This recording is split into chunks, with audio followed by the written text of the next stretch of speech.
Mabuhay! Welcome sa ating pagsusuri kung saan hihimayin natin ang mga kwento sa likod ng mga paborito nating lugar dito sa Pilipinas. Kapag pinag-uusapan ng mga islang may tinatagong yaman at hiwaga, for sure papasok agad sa isip nyo ang paborito nating destinasyon sa Mimaropa region, di ba? Ngayon, pag-uusapan natin ang isang napakasayang lokal na misteryo, ang pagtuklas sa tunay na pinagmulan ng pangalan ng probinsya ng Romblon. Marami na kayong alam sa gandang lugar na to, pero yung kwento kung paano siya bininyagan, isang bagay yan na bihirang pag-usapan ng malaliman. Kaya, tara, alamin natin. Okay, let's dive into this. Bakit nga ba tinawag na Romblon ang Romblon? Naisip nyo na ba yan? Kasi madalas nating binibigas yung pangalan, pero bihira nating tanungin kung saan ba talaga ito nanggaling. Resulta lang ba to ng isang simpleng pagkakamali sa wika na nagpasalin-salin sa mga henerasyon? O baka naman, totoong nakapaloob sa pangalang ito ang isang nakakatuwang kwento tungkol sa isang maliit na ibon at ng kanyang pugad? Makikita nyo mamaya, ang sagot sa tanong na yan is actually pretty entertaining at malamang hindi nyo to inaasahan kahit pamilyar pa kayo sa history ng Pilipinas. Pero teka, bago natin isolve ng buo ang misteryong yan, set muna natin yung stage. Isipin nyo na ako ang inyong tour guide ngayong araw at maglalakbay tayo papunta sa mismong sentro ng ating arkipelago. Ang Romblon ay binubuo ng mahigit 20 magagandang isla at maliliit na pulo. Literal na perlas sa gitna ng Pilipinas. Kapag narinig mo yung pangalan nito, automatic na papasok sa isip mo yung taglay nitong ganda, yung malinaw na asul na tubig, tahimik na paligid at yung simoy ng hangin na grabe makatanggal ng stress. Isang lugar na talagang nakakabigahani at nagbibigay ng peace of mind sa sino mang bibisita. Siyempre, kapag sinabing Romblon, the first thing that comes to mind is ito ang kinikilalang Marble Capital of the Philippines. Ang marmol nila, world-class ang tibay at quality. Bukod dyan, andyan din yung nakamamanghang Bonbon Beach. Kung nakita nyo na yung white sand sandbar nila, parang tulay na nagdudurugtong sa mga kalapit na isla. Ang ganda, promise! Add to that, yung mga historic na simbahan at ang napakayamang kultura ng mga tao roon. Pero you know what? Sa likod ng mga makikinis na marmol at magagandang beach na to, may nakatagong isang napakakulay na kwento kung paano nabuo ang mismong pangalan ng probinsya. Para mas maintindihan natin, balikan natin ang isa sa mga pinakamatandang kwentong bayan sa lugar. Ito yung pinakasikat at honestly pinakanakakatawang alamat tungkol sa pangalan ng Romblon. Ang kwentong to ay may 3 main characters, isang naligaw na sundalong Espanyol, isang simpleng lokal na gumagawa lang ng mga gawain niya, at ang hindi inaasahang star ng ating kwento, isang wild dove na may binabantayang pugad. Nakakatuwang isipin na ang isang buong probinsya ay naipangalan lang dahil sa isang simpleng encounter sa paligid ng pugad ng ibon. Picture this, nasa early Spanish colonization period tayo. May isang dayuhang sundalo na napapadpad sa isang liblib na bahagi ng isla. Naglalakad-lakad siya hanggang sa makakita siya ng isang katutubong seryosong nakatingin sa isang pugad sa lupa.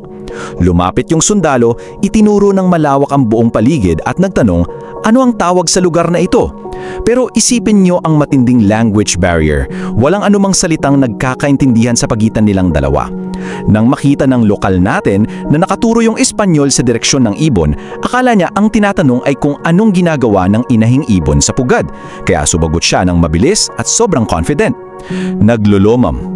Now, what's really interesting about this part is kung paano nag-evolve yung salitang yun sa paglipas ng panahon. Nagsimula ang lahat sa salitang naglumalom, na sa lokal na wika pala ay literal na nangangahulugang nangingitlog, lumilimlim o nagpapainit ng itlog ang ibon. Nung narinig to ng mga Espanyol na buhol-buhol yung dila nila, pilit nilang binigkas pabalik kaya naging lomlon. At habang tumatagal, habang ipinapasa ang salita sa iba't ibang dayuhan at opisyales na dumarating sa isla, umikot ng umikot sa dila nila ang lomlon hanggang sa tuluyan na itong naging Romblon. Classic case of miscommunication, di ba? Kung saan ang simpleng pagtatanong sana ng direksyon nauwi sa opisyal na pangalan ng isang buong probinsya. Nakakaaliw yung kwentong yan kasi ipinapakita nito kung paano minsan nagmumula sa purong katatawanan at inosenteng pagkakamali ang mga paborito nating alamat. Gustong-gusto natin yung mga ganyang kwento dahil nagbibigay ito ng kulay at karakter sa kultura natin.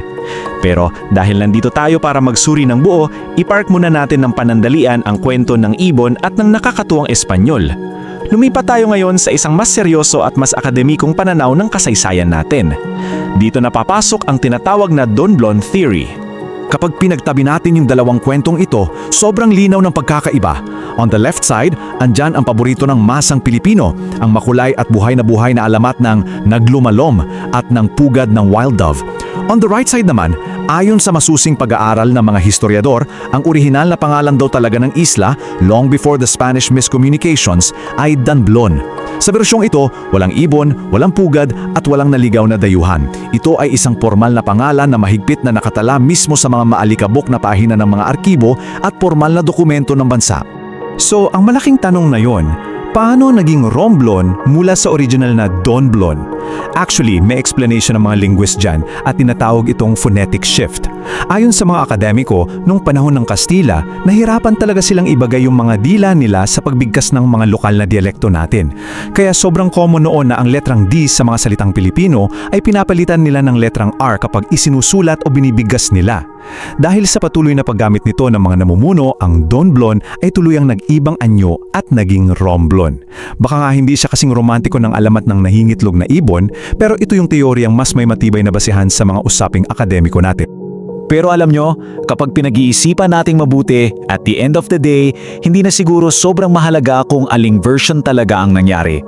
Nakakatawang alamat man tungkol sa isang ibon o isang scientific na phonetic shift na dulot ng pananakop, ang identity ng Romblon ay higit pa sa isang salitang nakasulat sa mapa ng Pilipinas. Ang pangalang tinalakay nating ngayon ay pintuan lang. Pintuan para mas lalo nating makilala yung napakalalim na karakter, yung mayamang kultura at ang magagandang kwento na patuloy na bumubuhay sa probinsyang ito. So, the crucial point is, ang tunay na yaman ng Romblon ay hindi lang umiikot sa pagiging sikat nila sa marmol at hindi lang din sa nakakaaliw na history ng pangalan nila. Ang tunay nilang yaman ay makikita sa katatagan at kasipagan ng mga tao roon. Isipin nyo, yung bawat bloke ng marmol na matiyaga nilang inuukit araw-araw, sumisimbolo yan sa bawat kwento, bawat pagsubok at bawat alamat na nagpatibay sa kanila bilang isang komunidad. Pinatunayan nila na mula sa isang simpleng lugar, naging isa silang kahanganga sentro ng sining at kalikasan na tunay na dapat ipagmalaki ng bawat Pilipino. Ngayon, bago tayo tuluyang magtapos sa ating pagsusuri, may iiwan akong mapanghamong tanong sa inyo. Lalo na sa mga kasama natin from Odiongan, Romblon Town, Sibuyan Island at sa buong 7 isla ng probinsya. Aling bersyon ng kwento ang unang itinuro sa inyo sa school o narinig nyo sa mga lolo at lola nyo? Yung nakakatawang kwento ba ng mismong naglulumal na ibon o yung formal at documented na Donblon theory? O baka naman may mas kakaiba pa kayong bersyon na hindi natin na-cover ngayon? Pag-isipan nyo yan at ibahagi ninyo ang inyong mga kwento dahil bawat salaysay natin ay mahalagang bahagi ng ating napakayamang kasaysayan. Maraming salamat sa pagsama sa akin sa isa na namang masayang pagtuklas. Hanggang sa susunod! Kung nagustuhan mo ang kwentong ito, huwag kalimutang i-like ang video, mag-subscribe at i-on ang notification bell para sa iba pang alamat at kwentong bayan. I-share mo rin ito para mas marami pang Pilipino ang makaalala ng kagandahan ng ating mga kwento.